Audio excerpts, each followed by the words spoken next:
असलामुअलैकुम तुसी वेख रहे हो साडा यूट्यूब फेसबुक ते टिकटॉक अकाउंट मुबीन एग्रीकल्चर गला मंडी आरेवाला तो अज जरे अजनास के रेटा की गल करसी है। काफ़ी अरसा बिजी थे जिस वजह तो वीडियो अपलोड नहीं कर सके गला मंडी की इंशाल्लाह आइंदा तो बाद डेली बेसिस पे गला मंडी आरेवाला की अपडेट किसान वीरन दी जासी।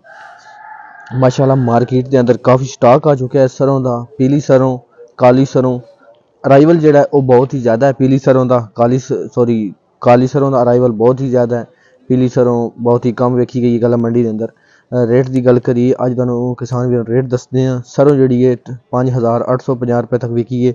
अगर जी चंगी VIP सरों है वह 6000 रुपए तक मार्केट बनी हुई है गला मंडी आरफाला के अंदर।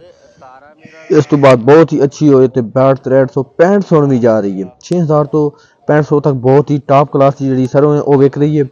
एवरेज जी 5500 तो लैके 5800 59 6000 रुपए तक विकती पई है।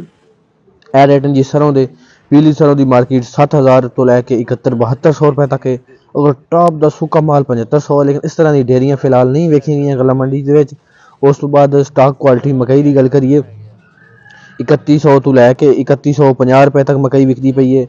उस तो बाद निचले दर्जे वाली मक्की है वह 2900 तो लैके 2950 रुपए तक विकती पई है।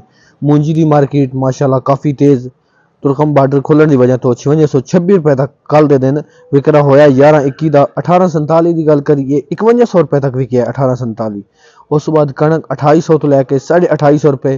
गल करिए तेलों की मार्केट वो 11000 तो लैके 12000 रुपए तक एवरेज तेल विकते पे जो टॉप खरे तेल 12000 तो लैके 13000 रुपए तक विकते पे। ऐसी अज की रिपोर्ट वीडियो अच्छी लगी तो वीडियो लाइक करो, चैनल ते चैनल सब्सक्राइब करो तो फेसबुक पेज में फॉलो करो।